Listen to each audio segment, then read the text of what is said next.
মধ্য ফেব্রুয়ারিতে নির্বাচনের জন্য প্রস্তুত বাংলাদেশ। মালয়েশিয়ার ব্যবসায়ীদের ঢাকায় বিনিয়োগের আহ্বান প্রধান উপদেষ্টার। চলতি অর্থবছরে 16.5% রপ্তানি প্রবৃদ্ধির আশা। গ্যাস সংকট সহ বেশ কিছু চ্যালেঞ্জের মুখে ব্যবসায়ীরা। মার্কিন শুল্কের প্রভাবে চীন ভারত থেকে পোশাকের ক্রেতা আসছে বাংলাদেশে। বন্ধ কারখানা পুনরুজ্জীবিত হওয়ার সম্ভাবনা। অপপ্রচারের অভিযোগ এনসিপির সার্জিস আলমের বিরুদ্ধে বিএনপি নেতার মামলা, তদন্তের নির্দেশ আদালতের। ট্রাম্পের 50% শুল্ক আরোপের পর ভারতে মার্কিন পণ্য বয়কটের ডাক। বিপাকে ম্যাকডোনাল্ডস সহ বহু কোম্পানি।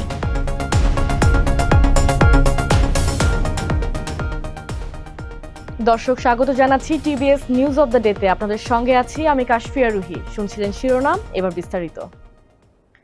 বাংলাদেশ আগামী বছরের ফেব্রুয়ারির মাঝামাঝি সময়ে জাতীয় নির্বাচন আয়োজনের জন্য প্রস্তুত রয়েছে বলে জানিয়েছেন অন্তর্বর্তী সরকারের প্রধান উপদেষ্টা প্রফেসর ডক্টর মোহাম্মদ ইউনূস। মঙ্গলবার 12 আগস্ট সকালে মালয়েশিয়ার রাজধানী কুয়ালালামপুরে দেশটির প্রধানমন্ত্রী আনোয়ার ইব্রাহিমের সঙ্গে দ্বিপাক্ষিক বৈঠক শেষে এক যৌথ ব্রিফিংয়ে ডক্টর ইউনূস একথা জানান।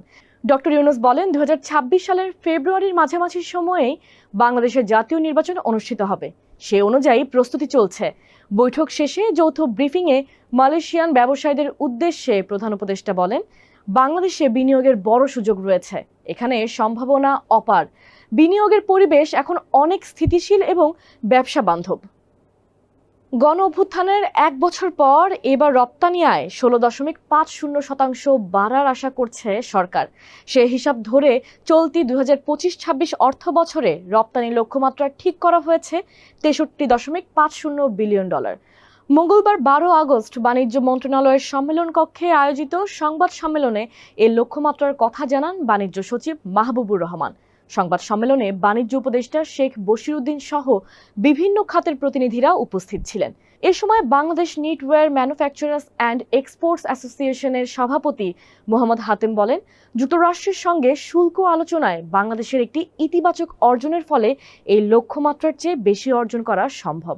তবে এখানে গ্যাস সংকট সহ বেশ কিছু চ্যালেঞ্জ রয়েছে।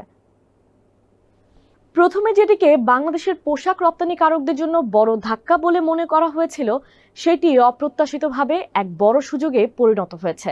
পোশাকের অনেক ক্রেতা প্রতিষ্ঠান বা বায়ার আগে যারা চীন ও ভারত থেকে পোশাক কিনত, তারা এখন বাংলাদেশের সঙ্গে অর্ডার নিয়ে প্রাথমিক পর্যায়ে আলোচনা শুরু করেছে।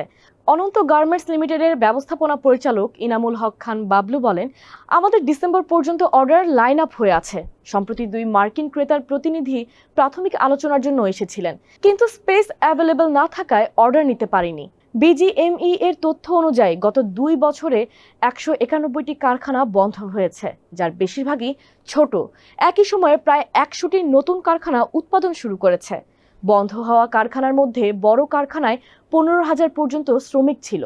বিজিএমই এর নেতারা মনে করছেন, বাজার পরিস্থিতি উন্নত হলে বড় ও ছোট উভয় ধরনের বন্ধ কারখানাই পুনরায় চালু হতে পারে।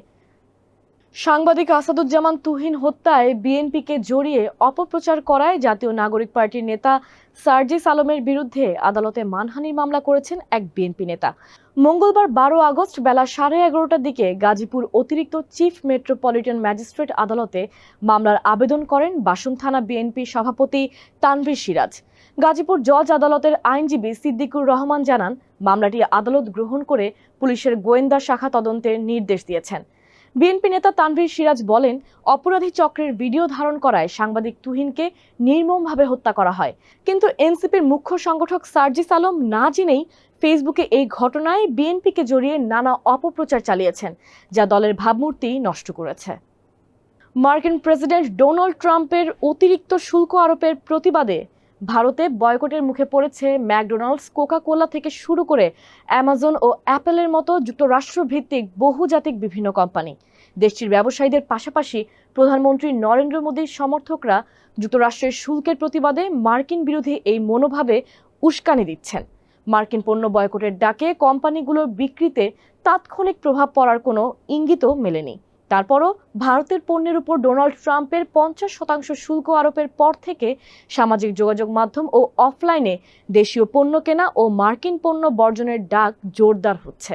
এর ফলে উদ্বেগ বাড়ছে রপ্তানিকারকদের মধ্যে। ক্ষতিগ্রস্ত হচ্ছে দিল্লি ওয়াশিংটন সম্পর্ক। দর্শক, এই ছিল আজকের টিভিএস নিউজ অব দ্য ডেতে। এতক্ষণ সাথে থাকার জন্য ধন্যবাদ সবাইকে।